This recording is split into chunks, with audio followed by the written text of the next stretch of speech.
మీ అందరికీ ప్రభు పేరటి వందనాలు. ప్రియమైనటువంటి సహోదరులారా, అందరూ క్షేమేనా? రండి, దేవుని వాక్యాన్ని మనం ధ్యానం చేసుకుందాం. సమూయేలు గ్రంథంలో నుంచి 6వ అధ్యాయం ద్వారా మనం మాట్లాడుకుందాం. దేవుడు మనం అంచెలంచెలుగా ఒక్కొక్క మాటని ధ్యానం చేసుకుంటూ వెళ్ళేటప్పుడు పరిశుద్ధాత్మ దేవుడు అనేకమైనటువంటి విషయాలు మనకి బయలుపరుస్తూ ఉన్నాడు. కాబట్టి అవి నేర్చుకుని దేవుని తల గొప్ప ఆశీర్వాదాలు, శాశ్వతమైనటువంటి ఆశీర్వాదాలు మనం పొందుకుందాం. 6వ అధ్యాయంలో దేవుని మందసము అబీనాదాబు ఇంటిలో ఉంది. ఇశ్రాయేలు దేశానికి 2వ అతిపెద్ద రాజుగా పరిపాలన చేస్తున్నటువంటి దావీదు గారు అక్కడ నుంచి తీసుకొని వద్దాము అని చెప్పేసి ప్రయత్నం చేస్తూ ఉన్నాడు. ఆ ప్రయత్నం చేసే పరంపరలో ఏం జరిగిందో మనం చూద్దాం. తర్వాత దావీదు ఇశ్రాయేలులో 30,000 మంది సూర్యులను సమకూర్చుకొని బయలుదేరి కెరూబుల మధ్య నివసించు సైన్యములకు అధిపత్యకు యెహోవా అని నామం పెట్టబడిన దేవుని మందసమును అతడి నుండి తీసుకుని వచ్చుటకు తన యొద్దనున్న వారందరితో కూడా బాయిలా యెహోదాలో నుండి ప్రయాణమాయను. 30,000 మంది సూర్యులను, బలసూర్యులను ఏర్పాటు చేసుకున్నాడు. వాళ్ళందరూ కెరూబుల మధ్య నివసిస్తున్నటువంటి దేవుని సైన్యులకు అధిపత్యకు యెహోవా నామము పెట్టబడిన దేవుని మందసం. అది దేవుని నామము, యెహోవా నామము, ఉన్నవాడు అనువాడు అని నామం పెట్టబడినటువంటి మందసం. అది ఆ మందసము దాన్ని అబీనాదాబు ఇంట్లో ఉన్నప్పుడు దాన్ని తీసుకొని రావడానికి 30,000 మంది సూర్యులను ఏర్పాటు చేశాడు. ఎందుకంటే దాన్ని దేవుని మందసాన్ని తీసుకొని వచ్చేటప్పుడు మనం ఎలా పెడితే అలాగా తీసుకొని రావడానికి దానికి కొంత గౌరవం కావాలి, ఘనత కావాలి, ఘనత, దేశంలో ఘనత రావాలి. ఘనత వచ్చిన రీతిగా దాన్ని తెస్తూ ఉండాలి. అయితే దాని గురించి ఆయన ఒక కొత్త బండి ఎక్కించి దేవుని మందసం గురించి కొత్త బండి తయారు చేశాడు. కొత్త బండి ఎక్కించాడు. గిబియాలో ఉన్న అబీనాదాబు యొక్క ఇంటిలో నుండి తీసుకుని రాగా అబీనాదాబు కుమారులకు ఉజ్జాయిను అయ్యోయును ఆ కొత్త బండిని తోలిరి. ఉజ్జాయి, అయ్యోయు వీళ్ళందరూ కూడా కొత్త బండిని తోలుతూ ఉన్నారు. అయితే ఈ మందసము గిబియాలోని అబీనాదాబు ఇంటి నుండి తీసుకొని వచ్చినప్పుడు అయ్యో అనేటువంటి వ్యక్తి దాని ముందర నడుస్తూ ఉన్నాడు. 2 వ్యక్తులు బండిని తోలుతూ ఉన్నారు. అది కొత్త బండి. కొత్త బండి తోలేటప్పుడు కొంత ట్రైనింగు కావాలి. ఈరోజు ట్రైనింగ్ లేకుండానే బండి తోలితే ఎటు వాళ్తుందో కూడా తెలియదు, ఎటు పోతుందో కూడా తెలియదు. ప్రియమైనటువంటి సహోదరులారా, ఈరోజు నీ బండి ఎటు ప్రయాణం పోతూ ఉంది. నీ జీవితం అనే బండిని నడిపించడానికి ఎటువంటి డ్రైవర్ను, ఎటువంటి నాయకుడును, ఎటువంటి సలహాదారును, ఎటువంటి వ్యక్తిని నువ్వు నిర్మించుకుని ఉన్నావు. నీకు నువ్వుగా నీ బండి నడిపించుకోలేవు సుమా. ఎందుకంటే నువ్వు అనుకుంటున్నావు నాకు జ్ఞానం ఉంది, నాకు బలం ఉంది, నాకు బలగం ఉంది, నేను నడిపిస్తానంటున్నావు. కానీ నిన్ను నడిపించేటువంటి ఒక నాయకుడిని ఏర్పాటు చేసుకోవాలి. ఈరోజు ప్రభుత్వాలు నడిపించడానికి ఎంతోమంది సలహాదారులను ఏర్పాటు చేసుకుంటున్నారు, ఎంతోమంది మంత్రుల్ని ఏర్పాటు చేసుకుంటూ ఉన్నారు. ప్రతి జిల్లాకి ఒక ఎస్ఓపి తయారు చేస్తూ ఉన్నారు. ప్రతి రాష్ట్రానికి, ప్రతి జిల్లాకి, ప్రతి గ్రామానికి ఒక స్టాండర్డ్స్ ఆపరేషన్స్ ఏం చేయాలని ఒక చట్టాలు ఏర్పాటు చేస్తూ ఉన్నారు. మరి ఈ బండిని, జీవము గలటువంటి ఈ బండిని నువ్వు తోలడానికి ఎలాగుండావు? అసలు ఆ బండి తోలుతూ ఎటువైపు వెళ్తూ ఉంది చూద్దాం ఆ మాటలు. అయితే బండిని తోలినప్పుడు బండి ముందు నడవడానికి అహ్యో అనేటువంటి వ్యక్తి దాని ముందు నడుస్తూ ఉన్నాడు. దావీదును ఇశ్రాయేలులందరూ సలవృక్షం కర్రతో చేయబడిన నానా విధములైన సితారాలను, స్వరమండలములను, తంబురులను, మృదంగములను, పెద్ద తాళములను వాయించుచు యెహోవా సన్నిధిని నాట్యమాడుచుండురి. దేవునికి మహిమ కలుగునుగాక. యెహోవా సన్నిధిలో నాట్యమాడుతూ ఉన్నాడు దావీదు. దేశానికి పరిపాలించే దావీదు నాట్యమాడుతూ ఉన్నారు. సితారాలు పట్టుకుంటున్నారు, స్వరమండలాలు పట్టుకుంటున్నారు, తంబులు, మృదంగాలు, డప్పులు, డోలాలు అన్ని సమస్తము కూడా గంభీరంగా ఆ యొక్క మందసము తీసుకుని రాబడుతూ ఉన్నప్పుడు అయితే ఆ యెహోవా సన్నిధి నాట్యం ఆడుతున్నప్పుడు అక్కడ ఒక కళ్ళం దగ్గరికి వచ్చేసరికి అది నాకోని యొక్క కళ్ళము. అక్కడికి వచ్చినప్పుడు ఎడ్లకు కాలు జారినందున వజ్జా చేయి చాపి దేవుని మందసాన్ని పట్టుకున్నాడు. వజ్జా దేవుని మందసాన్ని పట్టుకున్నాడు, జారిపోతుంది కదా అని చెప్పేసి. వెంటనే యెహోవా కోపం వజ్జా మీద రగిలిను. అతడు చేసిన తప్పును బట్టి దేవుడు ఆ క్షణం మీద అతను అక్కడికక్కడే దేవుని మనసు వద్ద పడి చనిపోయాడు. ఏం చేశాడండి ఆయన? అయ్యో దేవుని మనసు జారిపోతుంది, నేల పడిపోతుంది టక్కున చెయ్యెట్టాడు. అందుచేతనే వజ్జా ఎవరెవరు లేపారు? వజ్జా, అహియోయు ఇద్దరు బండి తోలుతున్నారు. బండి తోలుతున్నటువంటి వాళ్ళు డ్రైవర్లు, వాళ్ళిద్దరూ కూడా లోపల ఉన్నటువంటిది కెరూబుల మధ్యను సెరాపుల మధ్యను నివసించు సైన్యములకు అధిపత్యకు యెహోవా అనే నామము పెట్టమని మందసం. భూమిని ఆకాశమును సృష్టించినటువంటి యెహోవా అనే నామం పెట్టబడినటువంటి మందసం అది. ఈయన చేయి చాపేస్తూ ఉన్నాడు. కాకపోతే దేవుని కోపం వచ్చిన దాన్నే ముట్టి చంపేశాడు. ఎందుకంటే బండి నడిపించేటప్పుడు ఎలా నడిపిస్తూ ఉన్నావు? ఈరోజు ఈ బండి ఒక సంఘానికి సాదృశ్యము. సంఘాన్ని ఎలా నడుపుతూ ఉన్నావు? నీకు సక్రమమైనటువంటి ట్రైనింగ్ ఉందా? శిక్షణ ఉందా నీకు?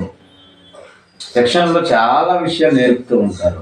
సరే, ఇక్కడ శిక్షణ లేదు, కొన్ని దేవుని సన్నిధిలోనే నేను శిక్షణ పొందుతున్నావా? ఏదో నాకు వస్తుంది కదా, నాకు మాటలు తెలిసి నాకు దేవుని వాక్యం చదవడం వచ్చు కదా అని చెప్పేసి స్టేజ్ ఎక్కి చెప్పేస్తావా? ఏం చెప్తావు నువ్వు? పరిశుద్ధాత్మ దేవుడు నడిపింపు ఉందా నీకు? అసలు పరిశుద్ధాత్మ దేవుడు నడిపింపు ఉండాలి. ప్రతిరోజు దేవునితో సహవాసం ఉండాలి. సహవాసం ఉన్న తర్వాత దేవునితో ఈ యొక్క సంఘం గురించి, ఈ బండి గురించి ఎలాగ తోలాలి ప్రభువా, రేపటి దినం ఎలా నడిపించాలి ప్రభువా, మరొక దినం ఎలా నడిపించాలి ప్రభువా అని అడిగేటట్టు అనుభవం ఉందా? దేవుడు అసలు నీకు సమాధానం ఇచ్చాడా? ఆలోచించండి. కొత్త బండి అంటే చూడండి, ఆలోచించండి. కొత్త బండి అంటే మరి దానికి కొత్త ఎడ్లు ఉండాలి. కొత్త ఎడ్లే పెట్టాడు.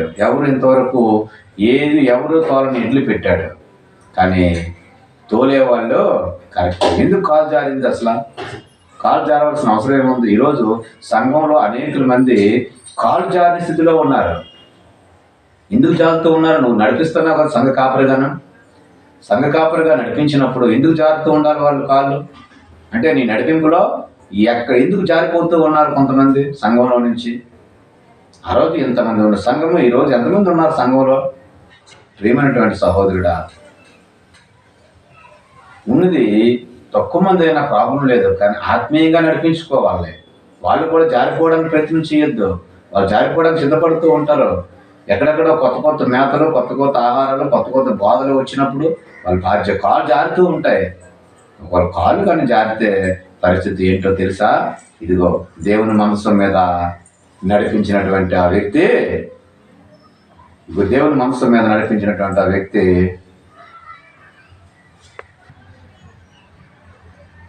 ప్రియమైనటువంటి సహోదరులారా, చూడండి, ఏ బండి నువ్వు నడుపుతూ ఉన్నావు? సంఘమైనటువంటి బండి. నువ్వే బోధ చేస్తూ ఉన్నావు? నువ్వు నీ బోధ చేయడమే నడిపించటం. నీ బోధలో ఏ మార్పులు ఉన్నాయి? ఒకవేళ పరిశుద్ధాత్మ దేవుడు నేను నడిపించలేదు అనుకుంటే సిద్ధపడు. ముందు పరిశుద్ధాత్మ దగ్గర వారం అంతా సిద్ధపడు. ఆ వారంలో నువ్వు దేవుని వాక్యాన్ని, అయ్యో ఇదిగో ప్రభువా, నీ ప్రజలు వస్తున్నారు, వాళ్ళకి ఏమి నేను బోధించాలి, ఎలాగ నేను నడిపించాలి, తెలియజేయి ప్రభువా అని అడిగావా? అడగండి. ఇదిగో వచ్చా కాలు ఎందుకు జారింది? అసలు ఎడ్లు కాలు ఎందుకు జారింది? వాళ్ళు నడిపింపు అలాగే కదా. కొత్త బండి తోలేటప్పుడు కాస్త అనుభవనీయమైనటువంటి వ్యక్తులు నీకు కావాలి. అనుభవనీయుల దగ్గర లేదు, నీకు అనుమానం ఉంటే, అవమానంగా నీ ఫీల్ అయితే పరిశుద్ధాత్మ దేవుడి దగ్గర నీవు అడగవలసిన అవసరం ఉంది. అది పరిశుద్ధాత్మ దేవుడి దగ్గర అడుగు అంటున్నారు కదా. నా ఫోన్ కళ్ళం దగ్గరకు వచ్చేసరికి కాలు జారేసరికి యెహోవా వజ్జాను చంపేశాడు. ఈరోజు నీ పరిస్థితి ఎలా ఉందో ఆలోచించుకో. నీది కూడా బండి అనగా సంఘము. ఇది 100 మంది సంఘమా, 1000 మంది సంఘమా, ముగ్గురు సంఘమా, 30 మంది సంఘమా, 3 లక్షల సంఘమా? ఒక వ్యక్తి అంటున్నాడు 3 లక్షల సంఘం ఉందంటున్నాడు. కానీ కాలు జారే స్థలానికి వచ్చేస్తే ఏమి చేయలేము. ఇంకా 30 మంది ఉన్నారంటున్నాడు ఒక వ్యక్తి. చాలు, గిద్యోనికి 300 మందితోనే కొన్ని లక్షల మందితో యుద్ధం చేశాడు. ఈ లోకంతో సాతానుతో యుద్ధం చేయడానికి, సాతాను కుయుక్తులను ఎదుర్కోవడానికి వీళ్ళు 30 మంది చాలు, 300 మంది కూడా అక్కర్లేదు. కొన్ని ఇసక్కారు రేణువుల వలె ఉన్నారంట వాళ్ళందరూ ఇప్పుడు మోయాబు మైదానంలో. కానీ భయపడద్దు అన్నాడు గిద్యోనుతో. కాబట్టి ప్రియమైన సహోదరులారా, నీ స్థితి ఏంటో తెలుసుకోవాలి. అది ఎప్పుడైనా జరిగిందో, ఇక దావీదు యెహోవాకు భయపడి యెహోవా మందసమును దావీదు పురంలోనికి తన యొద్దకు తెప్పింపనొల్లక గిత్తీయుడకు ఓబేదెదోము ఇంటి వరకు తీసుకుని వచ్చి అక్కడ ఉంచాడు. ఓబేదెదోము ఇంటి వరకు తీసుకుని వచ్చాడు. మరి ఇంక తీసుకుని వెళ్ళొద్దు, ఏదో ప్రమాదంలాగా ఉంది. ఇక దావీదు యెరూషలేమునకు తీసుకుని వెళ్ళడానికి ఇష్టపడలేదు. దావీదు పురానికి తీసుకుని వెళ్ళడానికి ఇష్టపడటం లేదు. సీయోనులోకి తీసుకుని వెళ్ళడానికి ఇష్టపడలేదు. భయపడిపోయాడు. అయితే భయపడిపోయినప్పుడు అక్కడ 3 నెలలు ఉండిపోయిందండి. 3 నెలలు ఉండిపోతే ఏం జరిగిందో తెలుసా? గిత్తీయుడ ఓబేదెదోము ఇంట్లో దేవుని మందసం ఉన్నప్పుడు యెహోవా ఓబేదెదోమును అతని ఇంటి వారందరినీ ఆశీర్వదించాను. తన ఇల్లును ఆశీర్వదించాడు, తన కుటుంబాన్ని ఆశీర్వదించాడు, తన బిడ్డలను ఆశీర్వదించాడు, తన వ్యవసాయాన్ని ఆశీర్వదించాడు, తన ఉద్యోగాలను ఆశీర్వదించాడు, తన సరిహద్దులను ఆశీర్వదించాడు, తన పంట పొలాన్ని ఆశీర్వదించాడు. ఓబేదెదోముకు కలిగిన వాటిని అతని ఇంటి వారందరినీ ఆశీర్వదించాడు. తన బిడ్డలను మనవల పిల్లలను, బిడ్డల పిల్లలను, వారి బంధువులు, ఇంట్లో ఎంతమంది ఉంటే వాళ్ళందరినీ కూడా ఆశీర్వదించాడు. ఒక ఉన్నతమైన స్థానంలో ఉంచాడని దేవుని వాక్యం చెబుతుంది. కారణం ఏమిటంటే దేవుని మందసము వారి ఇంట్లో ఉంది. ఈరోజు దేవుని మందసం ఇంట్లో పెట్టుకున్నావా? 3 నెలలు ఉంటేనే ఇంతగా ఆశీర్వాదం పొందితే నువ్వు 30 సంవత్సరాలు అయితే దేవుని నమ్ముకోనే. తెలుసా నీకు? 30 సంవత్సరాలు అయితే నువ్వు దేవుని దగ్గరకు వచ్చి బాప్తిజం తీసుకొని ఆశీర్వాదం నేను బతుకుతావా? ఇంకా 3 నెలలు దేవుని మందసం ఉండడమే కాదండి. మందసం అంటే దేవుని బలిపీఠము, ప్రార్థనా మందసము, ప్రార్థనా బలిపీఠము, పరిశుద్ధ బలిపీఠము నీ ఇంట్లో పెట్టి చూడు. ఈరోజు అన్య జనాంగం అండి 40 రోజులు పీఠాలు వేస్తూ ఉన్నారు. అన్య జనాంగం 40 దినాలు రాత్రింబాగుల్లో కూడా పీఠాలు వేసుకునే వాళ్ళు పూజలు చేసి ఆశీర్వాదం కొరకు ఎదురు చూస్తున్నారండి. కానీ జీవం గల దేవుడు, భూమిని ఆకాశం సృష్టించిన దేవుడు, సర్వాధికారం కలిగినటువంటి వాడు, ఉన్నది లేనట్టుగా చేయగలడు, లేనిది ఉన్నట్టుగా చేయగల దేవుడు. ఆయనకు అసాధ్యమైనది ఏమైనా ఉన్నదా అని అంటున్నాడు. యెహోవాకు అసాధ్యమైనది ఏమైనా ఉన్నదా? అందుచేతనే అటువంటి దేవుని తాలూకా మరి మందసము, బలిపీఠము నీ ఇంట్లో ఉందా? ఓబేదెదోము కళ్ళము ఇంట్లో ఉండేసరికి ఇంటి వారందరిని కూడా ఆశీర్వదిస్తే అప్పుడు దావీదు అనుకున్నాడు, అయ్యో ఇలా వెళ్ళిపోతే ఎలాగా? ఆశీర్వాదం అతనికి, ఇంటి వారిని, అతనికి కలిగిన దాన్ని అంతటిని ఆశీర్వదిస్తున్నాడనే సంగతి దావీదుకు వినపడింది. అరే వాళ్ళ గుడ్లేటి, ఒక పిల్లలు పోయి 6 పిల్లలు ఆడుతుంది, వాళ్ళ మేకలేంటి 6 పిల్లలు ఆడుతాయి, వాళ్ళ గొర్రెలేంటి 5 పిల్లలు ఆడుతాయి, వాళ్ళ పంట ఏంటి 100 పంట పండుతుంది, ఒక చీడ లేదు, ఒక పురుగు లేదు, వాళ్ళ చెట్లు ఏంటి విరబూసి పండుతున్నాయి, వాళ్ళ ఉద్యోగం ఏంటి ఎక్కడికి వెళ్ళినా ఘనత వస్తుంది, వాళ్ళు ఎక్కడికి ఘనత వస్తుంది. ఊళ్ళోకి వెళ్తే ఘనత, పట్టణంలోకి వెళ్తే ఘనత, ఇంట్లోకి వస్తే ఘనత, పొలంలోకి వెళ్తే ఘనత, ఏ చీకు చెంత మంట ఏది లేకుండా ఉంది. ఎప్పుడైతే ఇలా ఆశీర్వదిస్తున్నాడని సంగతి మరి దావీదు గారికి తెలిసిందో ఆయన అంటున్నాడు, దావీదు పోయి దేవుని మందసమును ఓబేదెదోము ఇంటిలో నుండి దావీదు పురంలోనికి తెచ్చుటకు తీసుకొని ఉత్సవంతో తీసుకొని వస్తూ ఉన్నాడు. చూడండి, రాజుకే మత్సరం పుట్టింది. ఆ రాజును కూడా దీవించినవాడు దేవుడే కదా, ఆ దేవుడే కదా. ఆయనకే ఇవాళ మత్సరం పుడుతుంది. అంటే దేవుడు పక్షపాతి కాదని తెలుస్తూ ఉంది. దేవుడు పక్షపాతి కాదు. ఎవరి ఇంటిలో ప్రార్థన బలిపీఠం ఉంటుందో వాళ్ళందరినీ దీవించడానికి దేవుడు సిద్ధంగా ఉన్నాడు. ఎవరింటిలో ప్రార్థన బలిపీఠం ఉందో, ఎవరింటిలో పరిశుద్ధ బలిపీఠం ఉన్నదో, ఎవరింటిలో ఉపవాస బలిపీఠం ఉందో 3 నెలలండి 3 నెలలండి 3 నెలలు చాలండి. 3 నెలలు ఉంటే ఎందుకు ఆశీర్వదించబడుతుంది? నువ్వు ఎప్పుడు కూడా వేషధారిగా ఉంటున్నావా? ఏదో ఆదివారం భక్తులుగా ఉంటున్నావా? లోకంలో నుంచి నిన్ను దేవుడు వేరుపరిచింది అందుకేనా? మరి కష్టాలతో, నష్టాలతో, వ్యాధులతో, బాధలతో బాధపడుతూ ఉంటావా? దరిద్రంతో మరి ఆహారం లేక, తిండి లేక, బట్టలు లేక, భయంకరం ఇల్లు లేక, గృహం లేక, మనసు లేక, మంచి బుద్ధి రాక బాధపడుతూ ఉన్నావా? వ్యసనాలు బానిసైపోతూ ఉన్నావా? మరి దేనికి నువ్వు మందిరానికి వచ్చి? ఎందుకు 30 సంవత్సరాలు నేను దేవుని నమ్ముకోనే, 20 సంవత్సరాలు నేను దేవుని నమ్ముకోనే, ఎందుకు చెప్పుకుంటావు 20 సంవత్సరాలు నేను దేవుని నమ్ముకున్నానని? ఏమి నువ్వు సంపాదించావు దేవుని దగ్గర? రా, ఉపయోగేమో ఎటువంటి పని చేశాడో చూడు. తన ఇంటి దగ్గర పెట్టి వెళ్ళిపోయాడు దావీదు. మరి తీసుకుని వెళ్ళక భయపడ్డాడు. కానీ ఉపయోగం ఇంటందరినీ కూడా 3 నెలలు ఆకాశానికి ఎత్తేసాడు దేవుడు.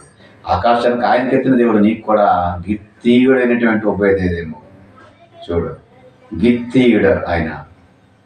అందుచేతనే ఈరోజు నిన్ను కూడా ఆశీర్వదించి సిద్ధంగా ఉన్నాడు. ప్రియమైన సహోదరుడా, కొత్త బండి నడుస్తున్న నీకు భయపడవద్దు. మొట్టమొదటి ట్రైనింగ్ తీసుకో, ప్రాపర్ ట్రైనింగ్ తీసుకొని నడిపించు. తర్వాత ప్రార్థన బలిపీఠాన్ని ఇంట్లో పెట్టు. దేవుడు గొప్పగా నిన్ను ఆశీర్వదించి సిద్ధపడుతూ ఉన్నాడు.